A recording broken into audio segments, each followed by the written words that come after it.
আসসালামু আলাইকুম। আশা করি আমার সকল বন্ধুরা ভীষণ ভীষণ ভালো সুস্থ আছো। আলহামদুলিল্লাহ আমরা ভালো আছি। Hello guys, welcome back to channel. প্রতিদিনের মতো নতুন একটা ভিডিওতে তোমাদের স্বাগত জানাই। আমার নিউজ রাজ ব্লগে সবাইকে ওয়েলকাম জানিয়ে ছোট্ট একটা ভিডিও তোমাদের সামনে নিয়ে চলে এলাম। আশা করি ভিডিওটা তোমরা মন দিয়ে দেখবে শুরু থেকে শেষ পর্যন্ত, আর একেবারেই আমি খুশি হয়ে যাব। শুরুতে একটা লাইক দেবে, একেবারে স্কিপ করবে না বন্ধুরা। প্রতিদিনের অনুরোধ আমার তোমাদের কাছে।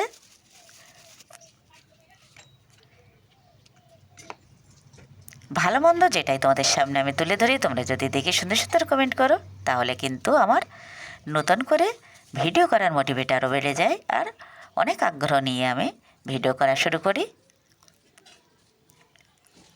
দেখো বন্ধুরা, হাজব্যান্ড বাজারে গিয়েছিল, কত কত বাজার নিয়ে এসছে তোমরা একটু দেখে নাও। আমরা মধ্যবিত্ত পরিবার, যেটাই রব আমাদের ভাগ্যে রেখেছে সেটাই আমাদের হয়ে যাবে, সেটা নিয়ে তো দুঃখ করার কিছু নেই। যেভাবে আমরা চলি প্রতিদিন আমাদের বাজার সাজার সাজিয়ে সেগুলো তোমাদের সামনে তুলে ধরি। হাজব্যান্ড নিয়ে এলো গাজর, ধনেপাতা, একটা বড় সাইজের, ওই বড় সাইজ বলা যাবে না, 1 কেজি রকম। সেই মাছটা এখন সুন্দর মতো একটু আঁশ-টাশগুলো হাজব্যান্ড দেখে দেয়, পরে আবার আমরা ঠিকঠাকভাবে সাইজ করে নিই। শীতের ফুলকপি দেখতেই পাচ্ছ বন্ধুরা, শীতের ফুলকপি কিন্তু রুই মাছ দিয়ে বেশ জমে যায়। আর স্যালাদের জন্য তো একটু গাজর, ধনেপাতা, শসার ব্যবস্থা করতে হয়।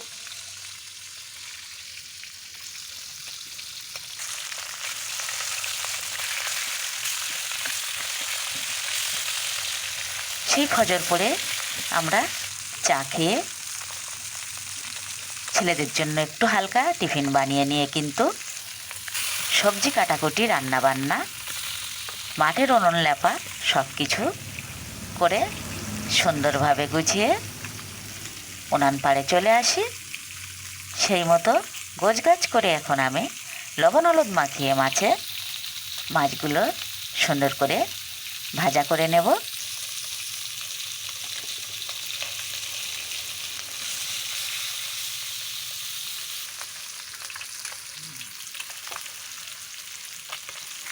শীতের যে কোনো সবজি কিন্তু আমার কাছে ভীষণই মজা হয়, আর বাড়িতে তো সবাই পছন্দ করে না, এক একজনের এক এক রকমের পছন্দ।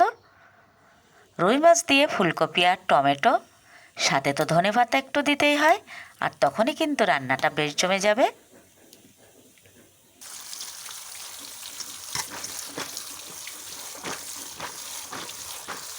লবণ জলে আমি কপিটা ভেজে রেখেছিলাম, চটজলদি কড়াই বসিয়ে আবার মনে হলো আর একটু ধুয়ে নেওয়ার প্রয়োজন।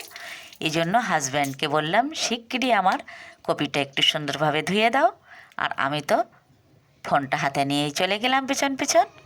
এক সাইডে ভাত বসিয়ে দিয়েছি, এক সাইডে কিন্তু কড়াই বসিয়ে দিলাম, একটু বেশি পরিমাণে তেল দিলাম। তেলটা গরম হয়ে গেলে সেই পচে যে রান্নাটাই বানাবো দিয়ে দেবো পেঁয়াজ কুচি।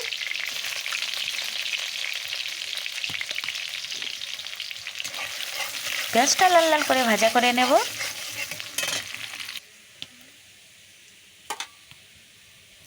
একেবারে পেঁয়াজ কিন্তু আমার রেডি। এখন আমি ধুয়ে রাখা আলু ফুলকপি দিয়ে দেব।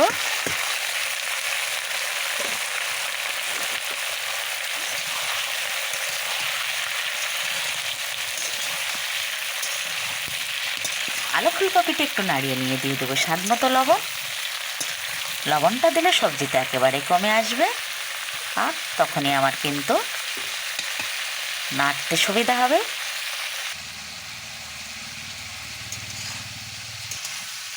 এবারে দেখতেই পাচ্ছ হাজব্যান্ড একটু কষিয়ে দেবে, আমি ক্যামেরাটা ধরে থাকছি। দিয়ে দিচ্ছি গোটা গোটা কাঁচা লঙ্কা একটু চিড়ে নিয়ে।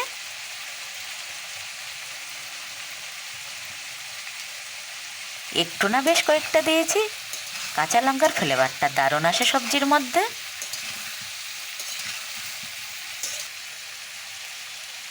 এখন দিয়ে দেবো বাটা মশলা, শিলপাটায় বাটা, খুব কম পরিমাণে জিরে, আদা, রসুন আর লঙ্কা তো অবশ্যই আছে, একটু লাল লঙ্কা মানে শুকনো লঙ্কা বেটে না দিলে আমার কিন্তু একেবারেই ভালো লাগে না।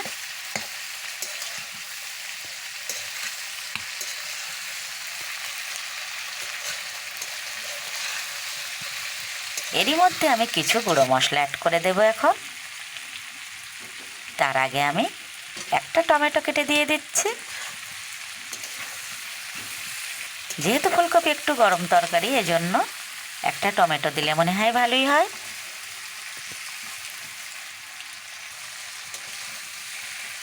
বেশি টক হয়ে গেলে কিন্তু একেবারেই খেতে মজা হয় না, এই জন্য আমি এতটার মধ্যে একটাই দিলাম।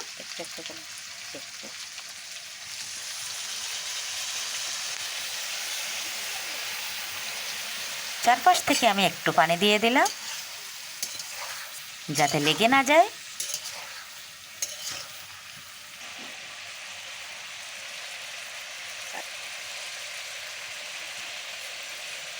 পরিমাণ মতো হলুদটাও দিয়ে দিলাম।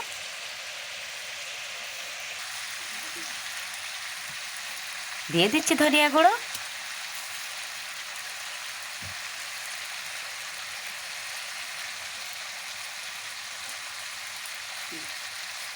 জিরে গুঁড়োটাও দিয়ে দিলাম। শুধুমাত্র এখন কষানোর পালা, যে কাজটা হাজব্যান্ড ভীষণ ভালো পারে। আগে তো কখনো উনান পানে চেয়েই দেখতো না। যখন থেকে ভিডিও করি একটু একটু সব কাজগুলো বললে একটু একটু করে করে দেয়। যেমন এখন একটু ভাজা ভাজা করে দিয়েই বেরিয়ে যাবে।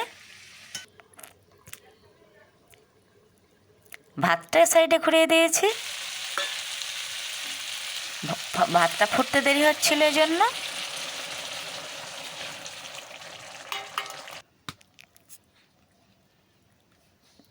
ফুলকপি আলু আমার একেবারেই কষানো রেডি। আমি ঝোলের পানিটাও দিয়ে দিলাম।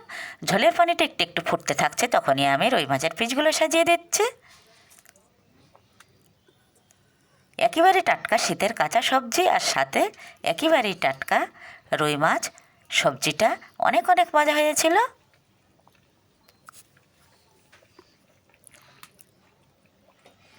সুন্দরভাবে সবজিটা কিন্তু আমার ফুটে গেছে। এখনই আমি রান্নাটা শেষ করে দেব। যতটা সময় লাগে রান্না বানাতে সেগুলো যদি আমি তোমাদের দেখিয়ে ফেলি তাহলে কিন্তু ভিডিও অনেকটাই বড় হয়ে যাবে। এই জন্য আমি একটু একটু করে শ্যুট করে নিই। আর এই সাইডে কিন্তু ভাতটাও আমার ফুটে গেছে। চটজলদি রান্নাটা আমি এখানেই শেষ করে দেব। যদি কিছু ভালো লেগে থাকে বন্ধুরা, চ্যানেলটি সাবস্ক্রাইব করে আমার পাশে থেকো। একেবারে ফুলকপি আলু রুই মাছের ঝোল আমার কিন্তু রেডি। ফাইনাল লুকটা তোমাদের একটু দেখিয়ে দেব। নেক্সট ভিডিওতে দেখা হচ্ছে। ততক্ষণে আমার সকল বন্ধুরা ভীষণ ভীষণ ভালো সুস্থ থেকো। সকলের জন্য অনেক দোয়া ভালোবাসা রেখে আমি আজকের মতো ভিডিওটা এখানেই শেষ করে দিচ্ছি।